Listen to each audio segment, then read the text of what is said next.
everyone, it's Alia and I'm so glad that you're here spending time with me. Today on the Pono Experience, we're going to be exploring the art of nurturing yourself. Now, in a world where hustle and bustle often takes center stage, it's really easy to forget the importance of taking care of ourselves. But here's the truth. Nurturing yourself, it's not a luxury. Honestly, it's a necessity.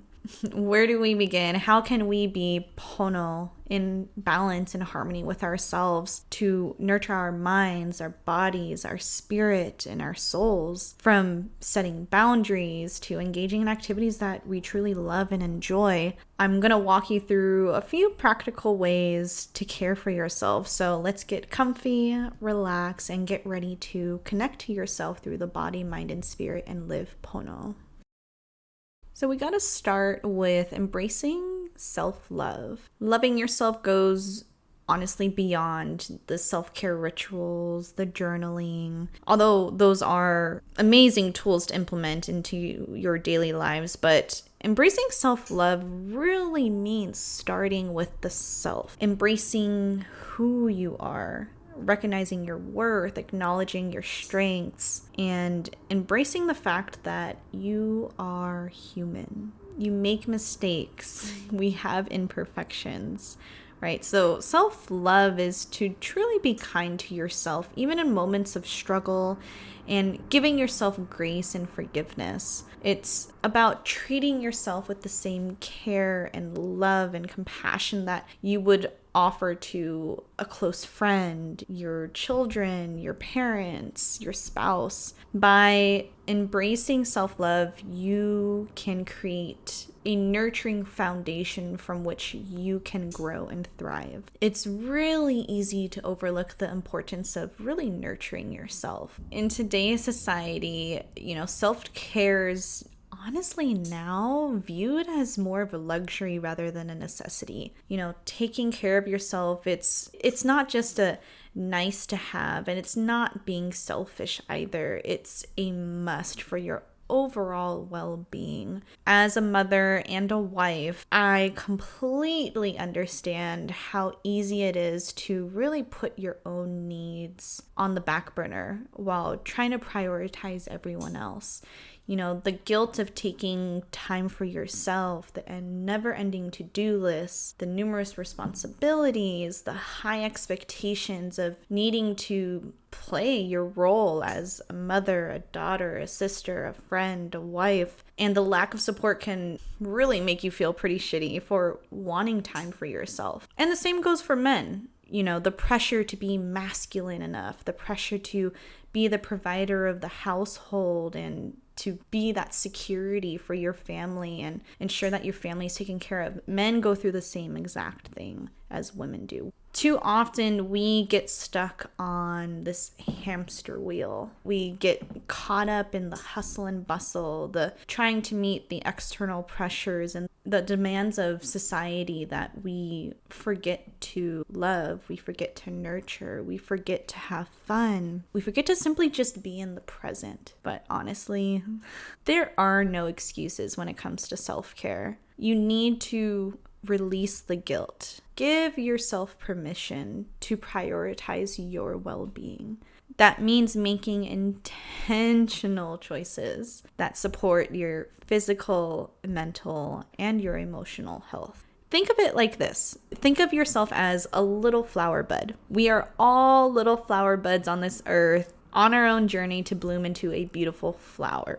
Some of us bloom right away and we thrive, with the right care and love, while some of us take a little bit longer than others to bloom into that beautiful flower, and we need that little extra love and care. And when we are not giving ourselves water, food, sunlight, we will wither and die. You can also think of weeds, right? Like weeds in gardens, as problems in our life. You can think of them as like stress, anxiety, intrusive thoughts, self-doubt, and bottled up emotions. So when we don't take out the weeds from our garden, it will begin to overgrow and consume us. And as a result, our little flower bud, which is us, we're going to wither and die. So we have to continuously weed our gardens. But remember, it's never a one and done. as we grow, the weeds will grow too. So it's essential that we continuously tend our gardens to make sure that they're kept clean and care, and we're caring for our flower, us. We're caring for ourselves so we can bloom into that beautiful flower and survive and live a long life. Now, there are a few things that we need to talk about on how we can give that love to ourselves that we need. Start by taking a moment to truly reflect on what you value. What are your aspirations? What are your innermost desires? What are your dreams? What are your goals in life? Sometimes we get so caught up in our roles in our daily life that we forget about our dreams and goals. This is a question that I ask my husband sometimes because he's always on the hustle and bustle and, trying to provide for our family. And I always ask him, what do you enjoy? What are your goals? What do you want to do with your life? And he's like, well, I want to take care of the family. Well, no. What do you want to do?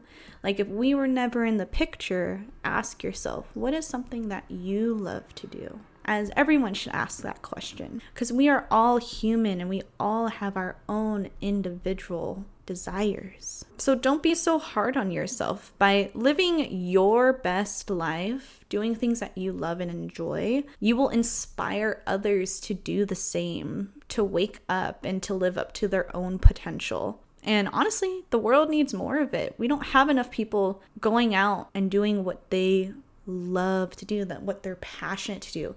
Everyone nowadays are just doing what they should be doing, what society thinks that they should be doing. Remember, it starts with you. Journaling can be honestly a really powerful tool to really gain clarity on this and more of an insight on what truly nourishes your soul. By understanding yourself, you can make choices that align with your core being, and this will lead to a fulfilling life. Another key component of self-love is honestly doing activities that bring you genuine joy and personal enrichment. Whether that is through writing or talking with a friend, engaging in creative outlets like doing art, making music, singing, painting, hiking in nature, watching your favorite TV show, doing your makeup, dancing to your favorite music, going to a car show, right?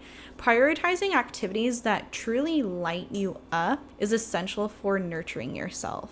Think of joyful activities as soul food for the spirit. Now, I'm talking to the ladies specifically right now, but men can do this too, but really learn to romanticize your life. This is something that I started to implement more this past year, was really embodying that feminine energy, like buying myself flowers. I never bought myself flowers. I thought they were such a waste, one, because I could never keep them alive and they would just sit in the bouquet package that it came in. I would never put them in vase. I don't have vases. Well, now I do, but now I actually bought myself flowers. So I'm like, you know what? I want to buy flowers and just set them up and have something that looks pretty in my house. Buy yourself flowers. Take yourself on a date. You do not need someone to show you love when you can literally do it for yourself. And then next is expressing your emotions. Oh my gosh. You need to allow yourself to truly express your emotions in a healthy and constructive manner. This is another thing that I've learned to do this last year. I've done a lot of healing, if you haven't noticed, a lot of reflection this past year, but processing your feelings is so vital for your emotional well-being. I used to be the type of person to just bottle it all in because I never wanted to be a burden for others. I felt like if I expressed my emotions, the other person wouldn't be able to handle it, or that person would not want to be with me. So it was kind of an anxious attachment style. Definitely, I was very anxious. And that's one of the biggest reasons why I would bottle up my emotions. But I've learned to not do that. So what tends to happen when you do bottle up those emotions is they're going to eventually burst. And most of the time, it's more intense erratic and loud. So this can cause obviously misunderstandings and conflicts in your relationships. But by acknowledging and releasing those pent-up emotions, you create space for inner peace and emotional balance within yourself. And it also prevents you from building up resentment towards other people, whether that's a friend or a parent. A lot of times it's parents. At least for us millennials, I feel like. And the last and most important is setting healthy boundaries. This is something that I honestly struggle with so much, and I'm still building healthy boundaries now. I think it's always a continuous thing that's ongoing, but because I'm the type of person who always wants to take care of other people, I'm the type of person who is a people pleaser. And again, this goes back to the anxious attachment style. But as I have gotten older and as I've gotten to wanting to advance in my career and build a financial foundation for myself and grow my family, I'm realizing now how important it is to really take a step back when something is just not in alignment with me or it's blocking me from reaching my goals. And so now I tell myself it's okay to release. It's okay to let go of the chains that are dragging me. My husband was the one who told me that. It gets me emotional thinking about it, because when you think of letting go of the chains, for me it's very sad, because I just think of, for me it's people are the things that I am holding on to. When I think of letting go of the chains, I think of, in a sense, kind of like I'm letting them down and I'm letting them hit rock bottom. And that's kind of something that's hard to, I guess, deal with is the right word I want to say. But that's just my example. But setting healthy boundaries also looks like, saying no to activities, saying no to commitments that drain your energy or that don't align with you anymore. By establishing clear boundaries, you're going to be able to protect your time and your energy and allow space for activities and things that actually bring you fulfillment and joy. You allow for yourself to surround yourself with people that truly love you, that aren't energy vampires, is what I call it. And it's important to stay away from people that act like a victim, especially when they're the ones who created the problem, right? That's gaslighting. So spend more time with people who actually have a common future instead of a common past. You want to align yourself with people that are on the same vibrational energy frequency as you are. You can't elevate yourself to a higher level when the people that you're surrounding yourself with are vibrating at a lower level or they're stuck in the past. Because when you surround yourself with those type of people, you will never move forward. In order to walk through the next door, not everyone can fit through that door with you. And remember that you can't hold on to everyone else's baggage. You can show them how to hold it. You can give them a little boost, right, if it's too heavy. But it's not your responsibility, nor should you use up all of your strength and energy to do it for them, because you already have your own baggage to deal with.